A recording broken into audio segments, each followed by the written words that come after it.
first lap, David Reutimann. I really get a kick out of driving these fantastic machines in NASCAR races. But watch Reutimann when they shoot to turn 3. But I always think ahead when I'm out on the track. You have to when you're traveling at more than 180 miles per hour. Because no matter how good your car is, your most important piece of equipment is always your mind. And here he goes to the top. Side by side to the lead. Dodge. Unbelievable finish. A great day for rookie Reutimann right there. We've talked about some basic driving tactics. Now let's talk about some advanced driving tactics that will help make you a better driver out on the road. When we learned basic driving skills, we had ideal conditions. But in the real world, driving conditions are not always perfect. That's why it pays to be prepared. In hazardous driving conditions, it is important to control the speed and position of your vehicle because you may need to change speed or course at a moment's notice. With this program, you will develop strategies for dealing with challenging roads, dangerous intersections, and other vehicles as well. Your ability and confidence in dealing with these unexpected hazards will go a long way towards reducing your risk of collisions and injuries.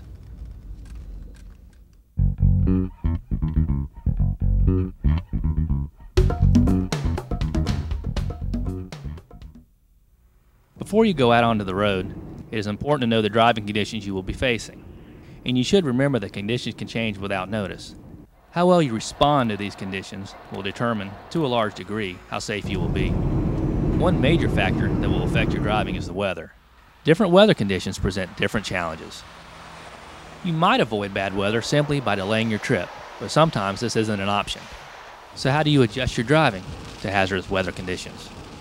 Driving in the rain presents a series of challenges. First, you have decreased visibility. This means you have less margin for error, less time to react in case of trouble, and road surfaces are slippery.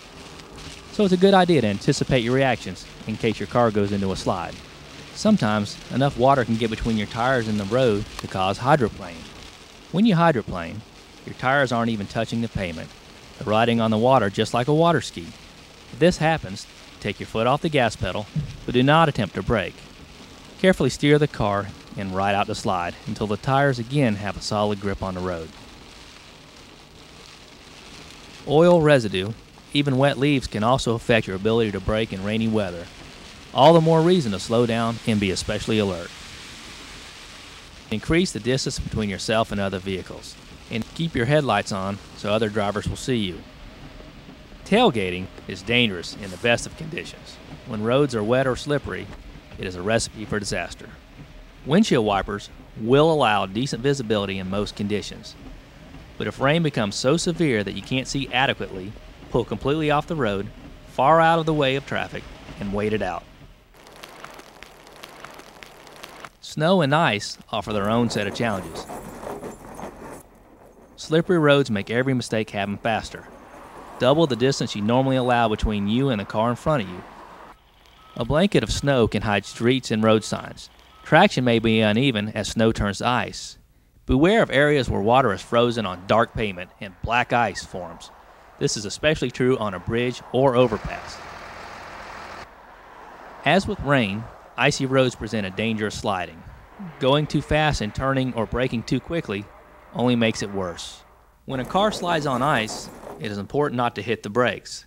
This will only cause you to slide more. Turn the steering wheel in the direction of the slide. Do not overcompensate. As the car straightens out, turn the wheel slightly to regain control. Again, don't brake. Turn towards the slide and gently straighten out the car as you slow the vehicle. If you get in a situation, in a panic stop or a panic situation, sometimes even in a racing situation, you'll just slam on the brakes and all 4 tires will slide, and at that point you don't have any control over the vehicle. So a lot of the new vehicles today have anti-lock brakes, so you can just pretty well match the brakes as hard as you want and they won't slide the tires. But if you have an older vehicle, it's going to lock up all the tires and you're not going to have control. So basically what you need to do is brake and then ease up off the brakes a little bit, just so that you're still stopping the vehicle but not sliding the tires. That way you'll still be able to stop and maintain control of the vehicle. A 4-wheel anti-lock braking system offers an important safety advantage by preventing brakes from locking during emergency braking situations. They also have the advantage of stopping more quickly than conventional brakes. With ABS, you don't pump the brakes because that will disengage the anti-lock system. Rather, you keep pressure on the brake pedal as you steer clear of hazards. One of the pleasures of driving is to get out in the natural world in all its beauty. But with that beauty can come dangers of severe weather: fog, wind, sleet, hail, even tornadoes. All these conditions can reduce visibility and cause poor road conditions. Your immediate response should be to slow down and be extra alert.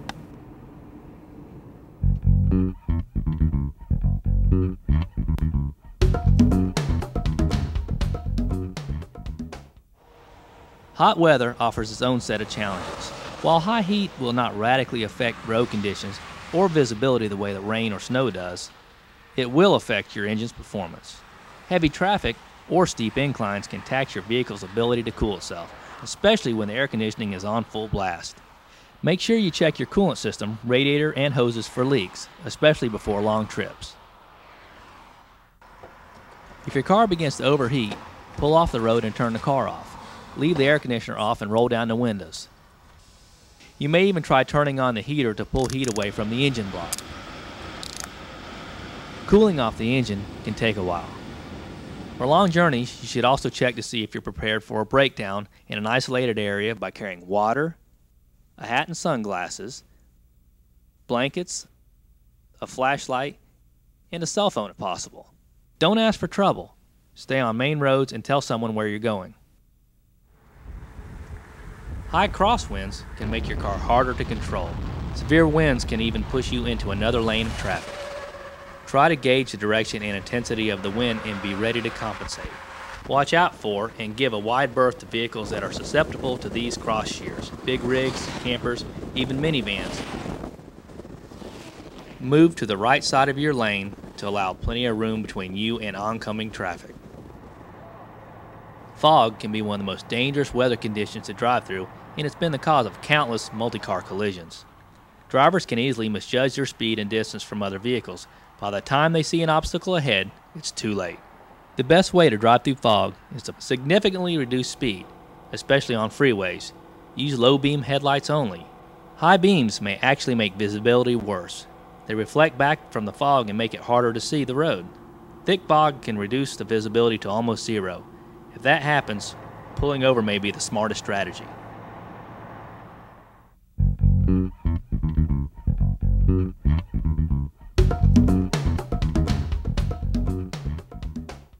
You don't have to be traveling across mountains and deserts to confront challenging driving conditions.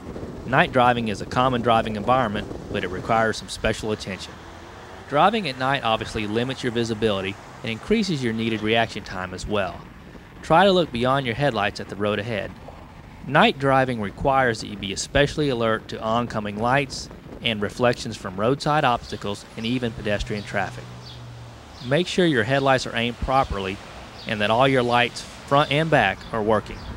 Keep your headlights on whenever you can.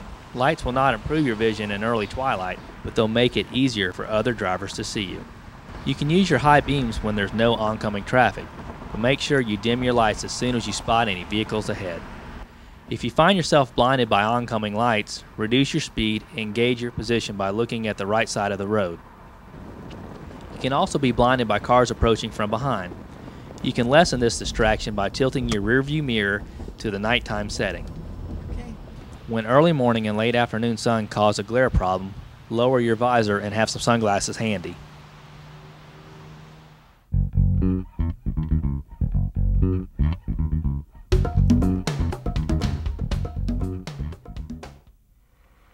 Other problems present themselves when you're driving on difficult terrain or poorly maintained roads. Gravel roads can cause your car to fishtail and make it more difficult to stop. Traveling gravel roads at high speeds can also kick up rocks that can damage the underside of your car and damage surrounding vehicles as well. Often these unmaintained roads are narrow, with little shoulder room. They may have potholes and uneven pavement. Common sense calls for reduced speed and a firm hand on the wheel. Rain can turn unpaved roads into slippery mud, and, in extreme cases, your tires may sink into the soft roadway and become stuck. If you find yourself in this sticky situation, here's a tip. With the car in low gear, try rocking the car out. This means moving slightly forward and letting off the gas pedal to rock back. Repeat this rocking motion several times to create the momentum that carries your vehicle out of the depression. Other road conditions that require extra attention are construction sites. where speed limits are reduced and strictly enforced. Be aware of lanes that shift and the presence of construction crews close to the side of the road. There may also be slow-moving, heavy equipment that demands the right-of-way.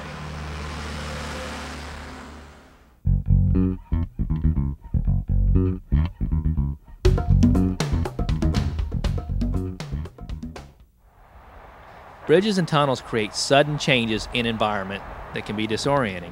Bridges can provide winds, ice, and distracting views. Driving into a dimly lit tunnel can cause visibility problems. Both often have narrow lanes that require steady driving skills. In each of these cases, you should anticipate these problems and be especially alert. Mountain passes can also present narrow roads with curving lanes that make passing difficult and dangerous.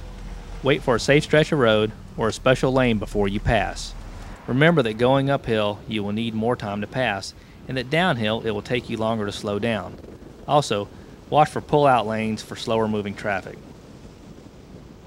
Tight turns create a centrifugal force that pulls your car off the road. The tighter the turn, the slower you need to proceed. But slow down before you come to the turn, then accelerate slightly as you make the turn. This acceleration counters the centrifugal force, so you're pulled less to the side and more to the rear. This is true in any environment, but especially worth noting when you're driving along the side of a mountain.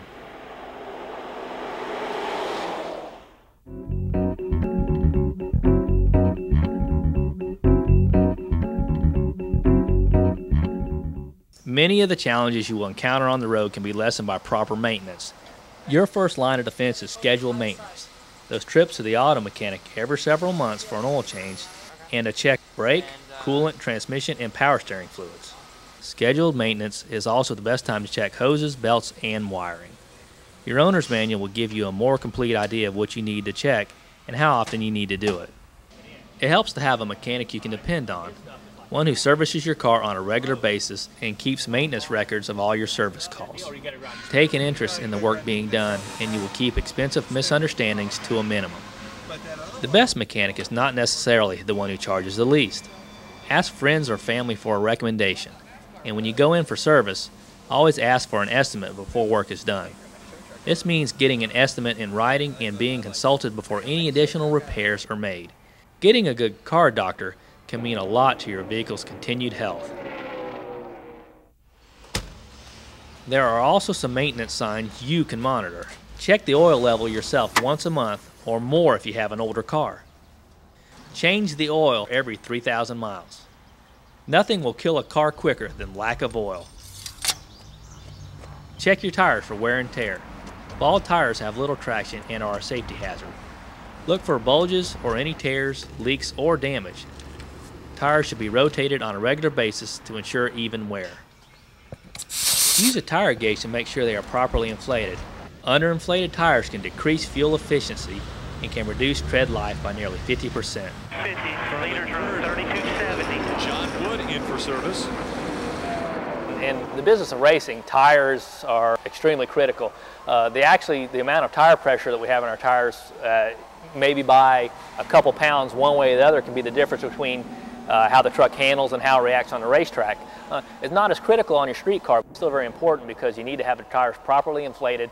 A lower inflated tire will run hotter generally and wear more than a tire that's properly inflated, but you also have to be aware of not overinflating the tires as well. So you don't have to be a mechanic to figure this out. Just maybe walk around, check all the air in the tires, make sure they're properly inflated. It's not hard to do and it only takes a few minutes.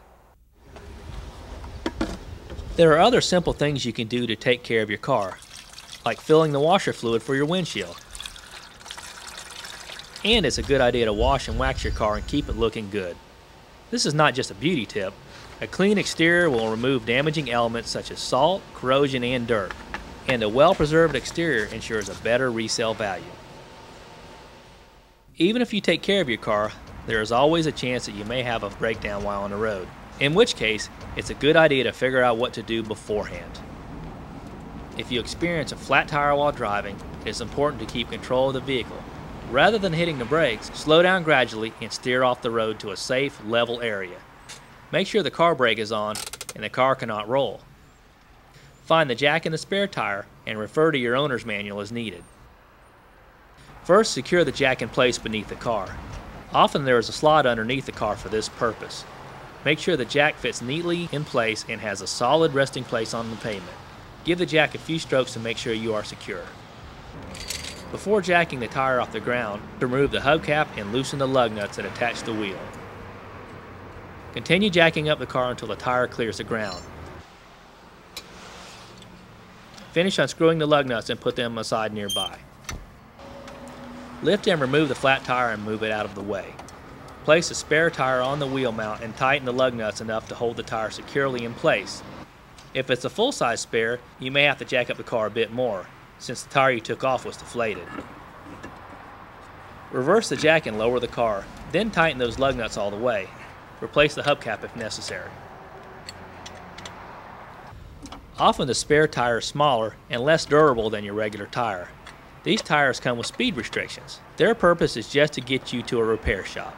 Okay. The most common cause of highway breakdown is an empty gas tank. In rare situations, a breakdown may be caused by lack of oil, causing an overheated engine. Or if your battery is dead, you can't get your car started at all. Most of these problems can be avoided by good maintenance and regular checkups. So check those gauges before you drive.